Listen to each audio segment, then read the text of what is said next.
to finish on that thought, I think it can be flipped into something positive, as with anything, right? Turn your stumbling blocks into stepping stones. Classic cliche.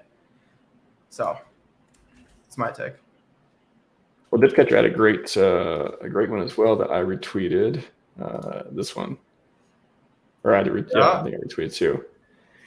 Yeah, see where I'm at. If this, and I made a poll. I want to click it here in a second too. I want to get back to it, but this one, it made me think of this poll I believe earlier today. Of this is either you're out, or this is like where you're like, okay, I've got nothing left. This is what I'm going for. This is what I'm here for. This is what we're going to see what we're made of, like in the diversity part as well. Like, what do you think, Dipcatcher? How did you feel? I just asked Robert how you felt when you saw the news and stuff too. What was your reaction, and how did it make you waver? Did it give you strength? Like, how did it make you feel?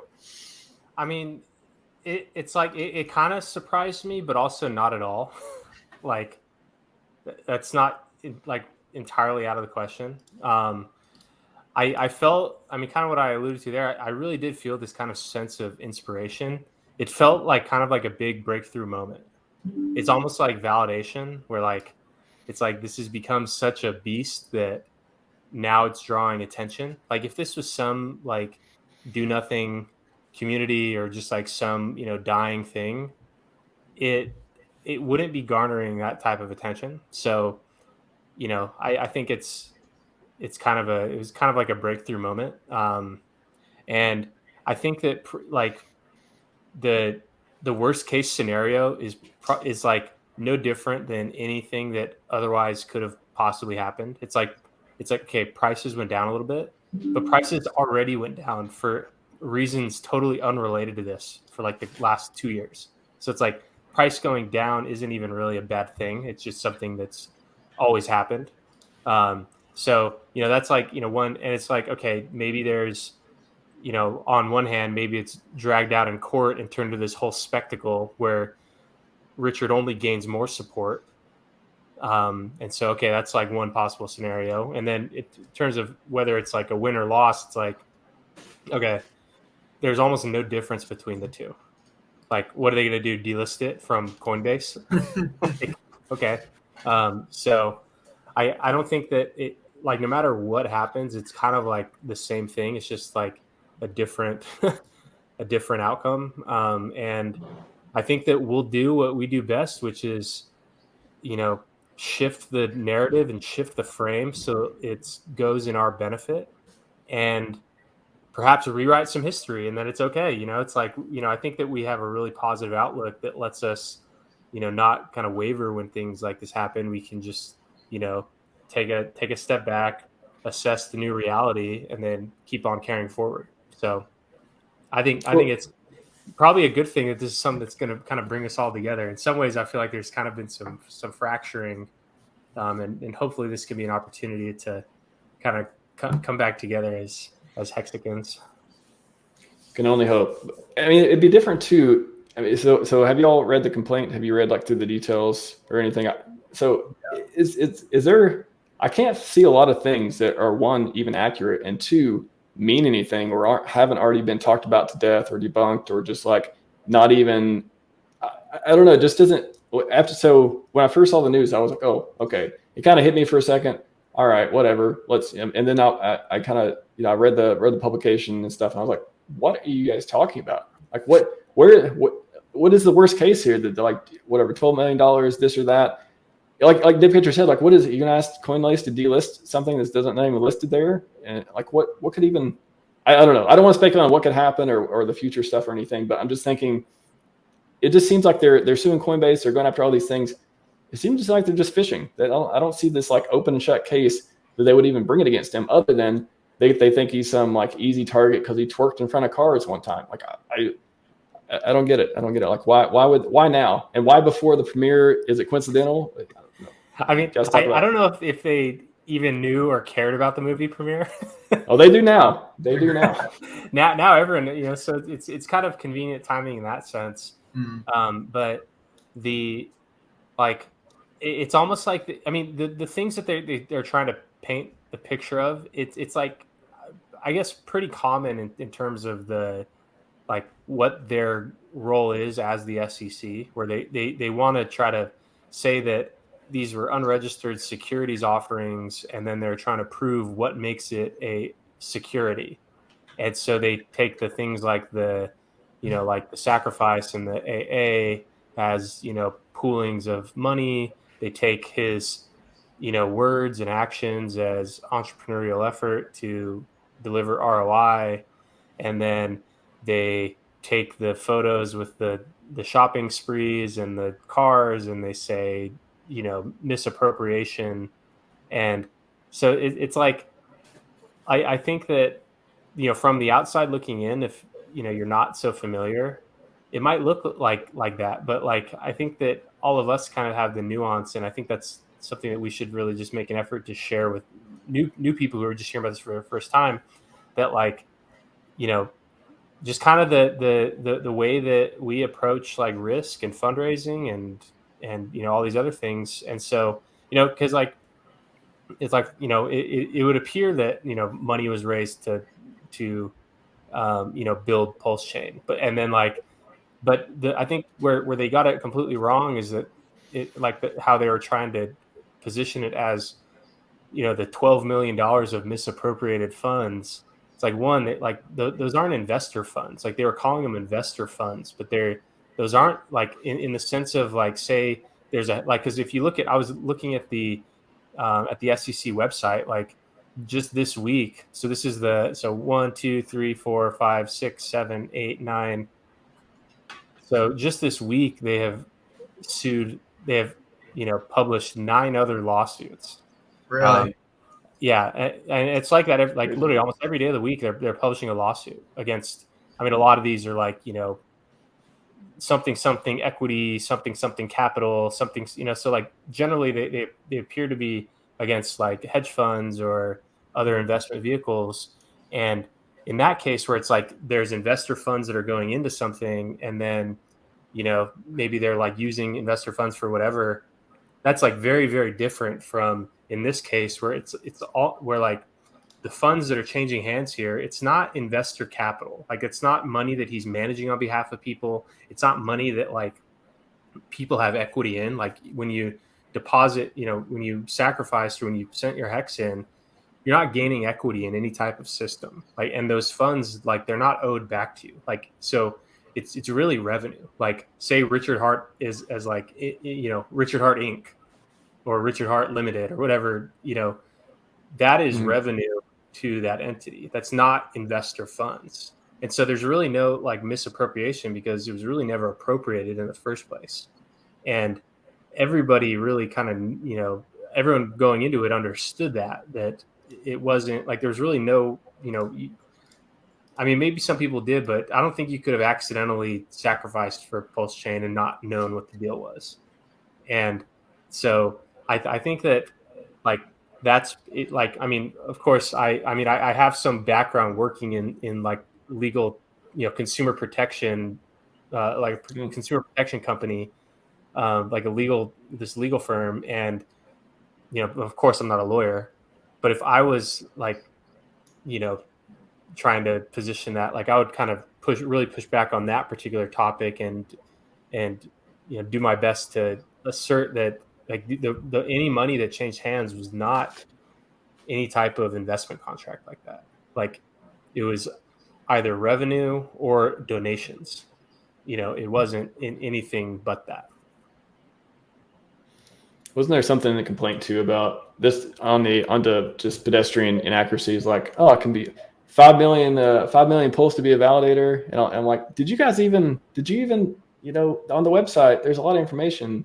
We know it's more than that. The million X thing, it just, and then some of this, and I'm reading this like exorbitant luxury goods. It just seems like they're trying to build this up for people to care about it. But again, like, where, as Rich would say, where are all the victims? Where are all the people? When you get scammed, you scream loudly. Where are they? Other than the SEC just saying stuff here. My favorite one inaccuracy was on page 21. It says PRC20 is a protocol designed by Hart and his developers that governs how the PulseChain network functions. Oh, Lord.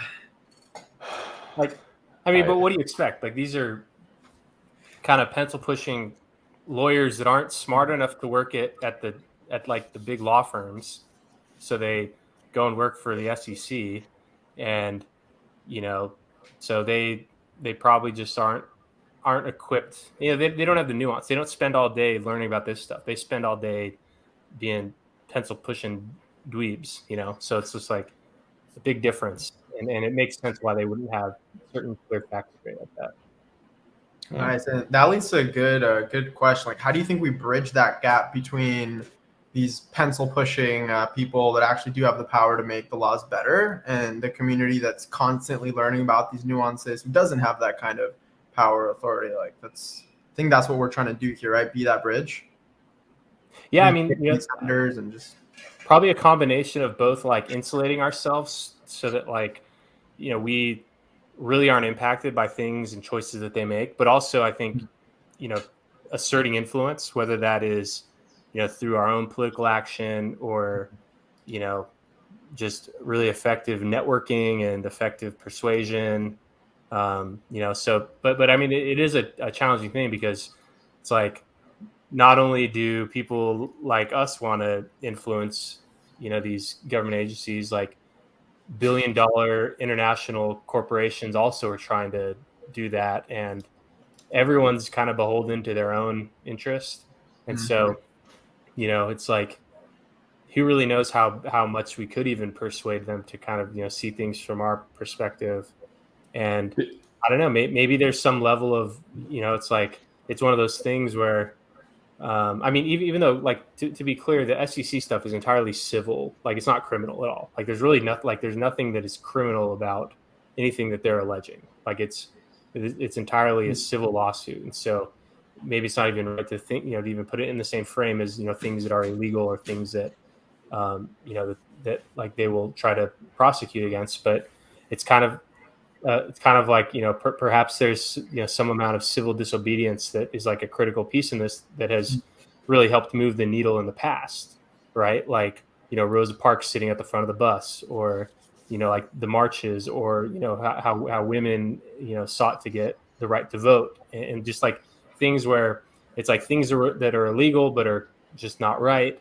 And then it's up to people that have the willpower and the skin in the game in order to affect that change, sometimes through refusal. So who knows really how it'll kind of play out. It's probably going to be a game of cat and mouse in a lot of ways. Do they just need to lose a lot?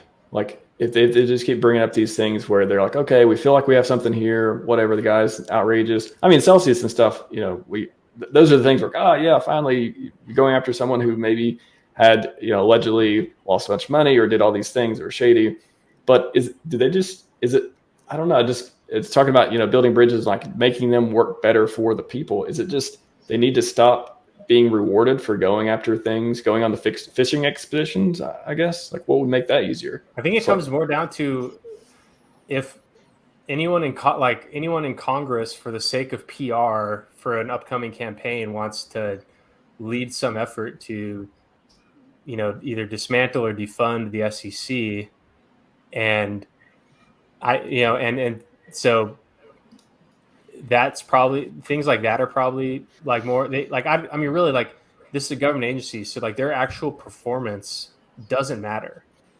Like, when you work for the government, like I know people who work very high up in the government. One of their big frustrations is that there's no way to punish poor performance, and that like performance isn't even really the goal there. And so I don't even think it is something like really poor performance. I think it's more bad optics, or like, scandals, or something that an elected official can use as a way to get themselves political points by going after the SEC. Not we just don't have any, like, we just don't have any leverage. We just don't have any leverage right now. Like, nobody who cares to change the system has any leverage over the SEC.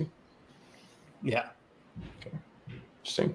On this poll too, we'll go hit up Gerardo first. Which one do you think the community? So far, it's only been a couple hours, got 100 votes. Most people are kind of shaking at least they click the button that shakes this off. Hey, they're suing Coinbase, or going through all these different ones that Catcher mentioned too. They're just left and right trying to beat up crypto, whether it's legit or accurate or not. And then here's my how many people do you think in the community are going to be like, okay, this is it, I can't take it anymore. Like I've sacked and the price is down, and the guy doesn't want to tell me what he wants to do with stuff. I still got to have my own expectations. I could have bought it cheaper afterwards. All of the stuff that you could focus on, that would be this ammunition to be like, I made a decision, I want to reverse.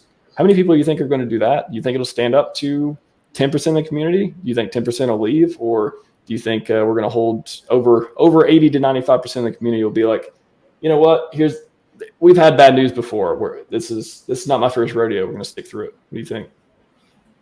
Man, I mean, I think it really comes down to how heavily invested you are, like how over leveraged you might be. And I mean, if you wanted an out, I would argue there were better prices like a month or two ago to get your out if you wanted that. Don't know if peak FUD is the time when you want to get out. Obviously not advice, but I mean, I think. But what if it goes down further? What if it keeps going down? I mean, and that's fair. That's actually very fair because it could, right? As most cryptos can. But I would argue that your poll probably accurately reflects the majority of the Pulse and HEX community, even though it's only 100 votes. I would say that it's a decent representation of the whole. And I just voted, so. Nice. Your vote counts. Honestly, I think like 10%, 11%. That's probably actually good, right? Because I mean, isn't it something like 2/3 of all HEX buyers ever bought above 25 cents or something? Like, that's an interesting stat. Like if you look at the HEX fire, like the number of stakers, for instance, and just like how that grew during the bull market, that's suggesting that many of those people got onboarded, and that's what makes the price go up so high, is just most new people. In the very first couple months, there's only a couple thousand people, but then when the bull market, like what makes the bull market is just many new people. It's like there's already people that are just down bad, and like I think you see a lot of the kind of that disgruntlement, all around, and maybe it is 10% of people that are just so frustrated, and then it's like maybe something, even though like this, like the FUD surround, like this is one of a handful of FUD related things, or just like negative outcomes, and it's like, okay, we've had how many like self-inflicted like negative, kind of just like a handful of things that we all know about that like are just kind of add tension, or like maybe. Why does the Barnsley boys be the first thing that comes to mind? I don't know. The soccer team, the Barnsley boys. Yeah. First thing that came to mind. I mean, like things like the division with like the staking and mining, and then the EHEX and PHEX, and like just kind of like the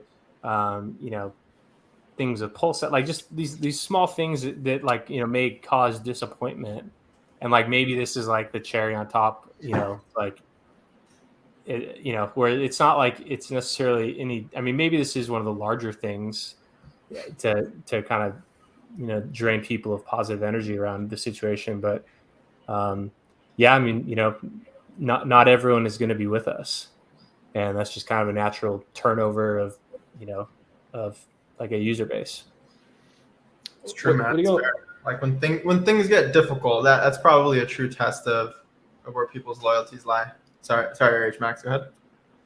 No, I mean, just on that, I think there's a lot of people too. And I'll get to everyone in the chat. I'll get the questions in a second. I see there's a few in here, but just explain to people that when this type of stuff happens, when these events happen, when not good news happens, at least short term, for example, who knows how it's going to turn out? Maybe everything goes to the moon because now everyone knows about it, and the SEC Gensler resigns and everything's fine. Who knows? But these type of events keep happening. They happen from time to time. We get some good news every once in a while too. PulseChain launched. It could have not launched. We could be sitting here right now and PulseChain still be like, 2 more weeks. That could happen, but it didn't. How do you? I don't know. People, again, maybe people have been here for a while. I know you guys been following Richard for a long time. I have as well. But how do you just keep taking these hits too? How you're like, you know what? Just make me stronger. Like, how do you even? I think it takes a special mindset to not be upset right now. Like, I'm not upset. I'm really not. I was like, I was less upset after I read more about the thing than I was even before. I mean, I wasn't upset before, but like I was even less concerned. So how do you just keep taking the hits and be like, one day moon? I don't know. What do you tell people who are just like, I'm out. This is not crypto that I signed up for it. It's life, man. It's like there's a good quote I heard the other day, which was, you can't expect to have the influence and power of like the kings of old without constantly being at war. Right? Like you just can't expect it. And especially with things crypto is trying to do, like literally revolutionize finance. You can't expect not to have battles along the way, right? Like that's what I would tell those people. It's like, are you really about it? Well, then you should have expected this. Do you know what you're involved in? You should have probably expected this. So, and if you didn't, well, it's a good learning opportunity. But it's also you're out, like you said. If you don't want part of this battle, you don't have to be part of it. But do you want to be on the right side of history? I guess that's the question, right? Yeah, as our friend Somi likes to put it, if you can't handle it, just click the sell button and get out. Stop annoying the rest of us. I love the way he says it. It's not easy. This question, well, this kind of a good point we can make a question from. So what is the, how would you say we would get anything good out of this? You know, we talked about the marketing and publicity. Lots of people are going to know about it. CoffeeZilla retweeted it. SEC's got published on their website. It's all over the, you know, we haven't even seen what kind of news is going to cover this and what shade or how they may frame it. But what is the case for this being a good thing for the community? Like what needs to happen for this to be like, okay, this is the rocket ship. This is finally the bottom and we get the mini bull run or whatever from it. Like what needs to happen for that? I mean, it's like the only people that can sell are the people that already have this stuff. So like, you know, and maybe a lot of that was this morning, you know, like, and anyone who had something to sell, it's like they've had months and months and months and months to sell. And so like, you know, how much more, like by now it's like, you know, maybe it takes one or two more waves down or one or two more sell cycles. But like at this point, who's left to sell? Maybe it makes the pumps a little bit harder because maybe like people are, okay, I'm not going to sell now, but like once this reaches some level, maybe it kind of loads up some future sell pressure. And, you know, maybe there's, you know, people that would have, you know, maybe if they were caught at the right place, right time, heard about HEX or PulseChain would have bought, but now maybe they're like, oh, like, what's this SEC thing? You know, where maybe those people are now not potential buying candidates, but I don't know. I mean, I think if we can frame this as kind of like like HEX is the one taking on the FTC and like more of kind of like a populist type of message around like, you know, like among who else should be there to take this fight? Like it's a little different. Like with like XRP and the XRP army, they, you know, were fighting it, but what it really was like Ripple as a corporation having a legal dispute, and like Ripple the corporation is very different from the XRP army. Like the people, like there wasn't like such a strong like connection between Ripple Corporation and XRP crowd on Twitter, and you know, and like and so it was really like kind of a victory for Ripple the corporation. And but I think what's different about us is that like, and I think also kind of what confuses people on the outside is that I think a lot of people within the community, like they almost view Richard as an extension of themselves, where like they have no problem with Richard being in control of $680 million of stable coins and, you know, a huge amount of the HEX supply, because they feel like they are one with Richard in that way. And so like I think there's more of this kind of like this tight bond there that gives our group a lot of energy. And if we can, you know, promote ourselves as like we're taking on oppression, we're taking on the institutions, they're coming for all of us, you know, good thing it's us, not you, because you're not strong enough to do this, then it's I think that we can perhaps kind of flip the script on how people view, you know, all of us. And I mean, I think that like throughout this, it's like, okay, like probably the boring route that could actually happen is just like a fine where Richard gets fined carries on, and then maybe that even like confirms people's kind of negative beliefs, or like this thing gets dragged out in like a big dramatic theatrical way. And I think in that situation we can gain a lot of support from people who didn't before. We can potentially have like a very public victory, and or even in defeat, it's like just the theatrics of it, and the like people being drawn to that story of like kind of like a David versus Goliath type of thing. I think there's something that positive to be gained out of that. I think didn't the XRP wasn't it like they got fined for selling to institutions but not retail? I feel like that was some kind of precedent, which is funny for here because there are no, like there was not even a sell thing here. There was just the AA and the sacrifice stuff, pretty much just to retail. I mean, as far as maybe there's some, I don't know all the people who sacked and stuff, but yeah, I mean, only retail. And like it wasn't like, I mean, I'd say PulseChain is a little different with the HEX adoption amplifier. It wasn't like because with Ripple it's different, where like they had all the supply and then they used it as a fundraising technique for their corporation. And so they go out and they fundraise and they're like, okay, well, you can buy these tokens from us. They'll be liquid. And maybe there are other things involved in those deals, like equity or some type of like, debt arrangement or something. But so that's different, where like in HEX, there was no supply to sell. And with PulseChain, it was more like, the whole like sacrifice, and then it's like maybe that could be viewed differently by the law, or by the court.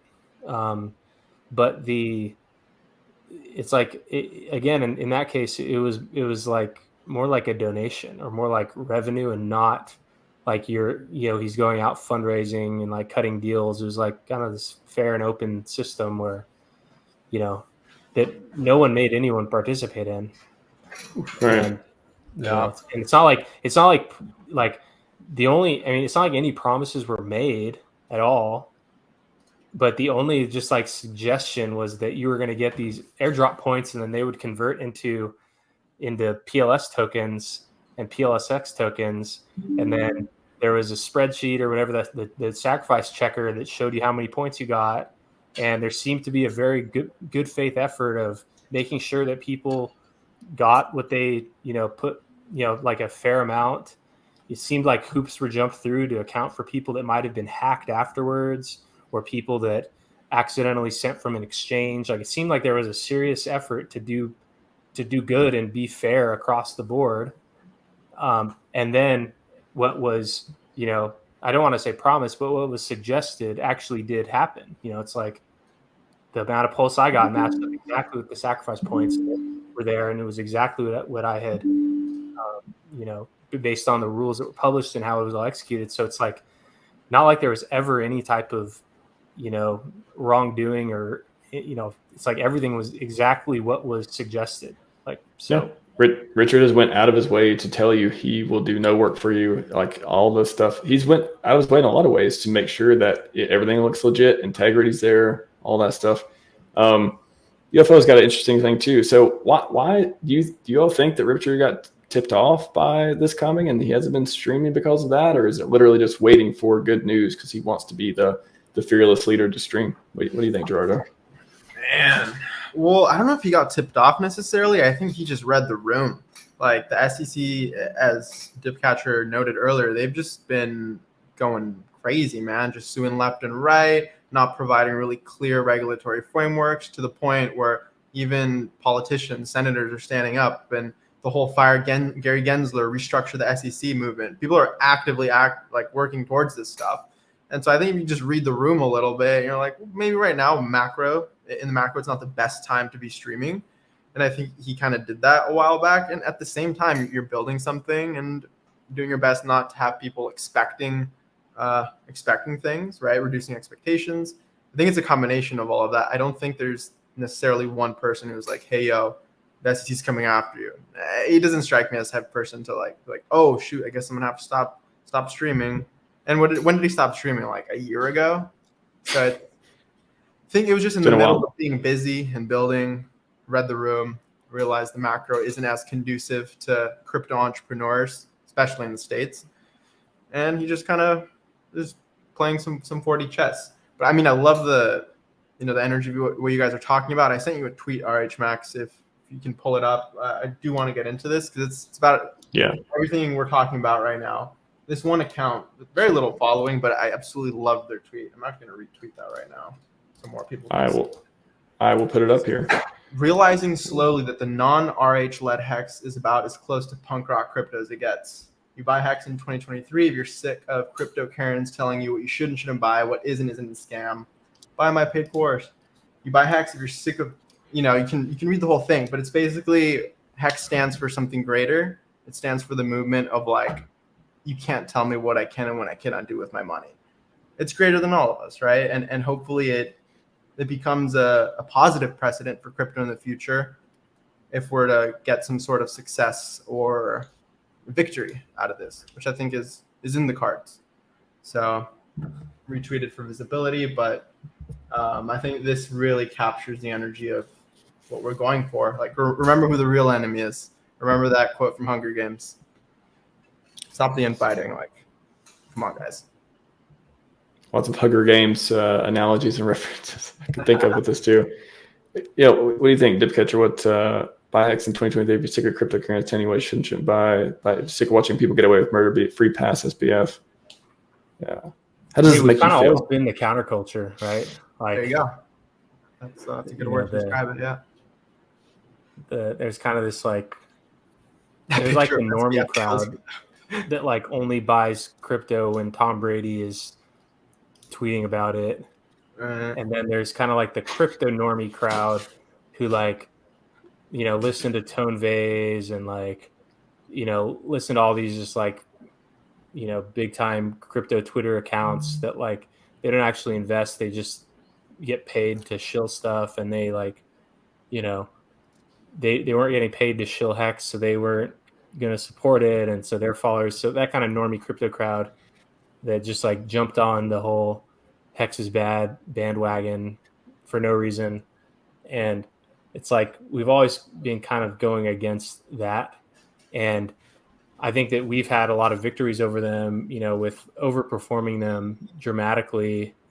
And then also like, it's like our stuff went down in price back to where it was during a raging bull run in early 2021, whereas their stuff actually went to true zero. Like their money was gone. It's like big difference in terms of like our worst case scenario is just like, okay, we gave back the gains from the last year of the bull cycle. Like, okay, who cares? It's like, oh no, now instead of up thousands of X, we're only up hundreds of X. Boo-hoo. Like, and so that's the, like, I think we're like, now it's like this probably like, the first, all those people that have just been wanting HEX's down, like calling for HEX's downfall. They're like, haha, got you. And when in reality, it's probably like, okay, short-term bearishness. Only more people are going to learn about HEX in our little world now. And, the worst case scenario is probably already behind us. And so I want to see the staker numbers, the holders. I want to see all those metrics from the start of the, even now. I mean, even since the stuff came out, I kind of want to be watching those numbers. And then when the documentary comes out this weekend, I'm hoping for something good to come out of it. I like the counterculture point too. That is, it is not easy to be that. It's not. It's you kind of got to, all these things. They're not really contrarian, but it's kind of like you have to have belief in something. Okay, I'll just say it the way I said. I've said it a million times. Like, you got to bet on some horse. You have to pick a product. To me, the way I think about it, I have to pick a product. I have to pick an ecosystem. I have to pick an ideal to put my time, money, sweat, energy into. And found Richard, found his products, found his ideals, love that stuff. Why not try it? I would be more mad at myself for not trying. And like, if all goes to zero, okay, cool. At least I tried. At least asymmetric upside. It can, I could be a billionaire or I could just keep working my day job. Like, I'm okay with that. Maybe not everyone is. Not everyone's okay with it, but I am. So you got to make that choice for yourself. But man, from what I've seen and what I've been around and good and bad in this community, ain't nothing like it. And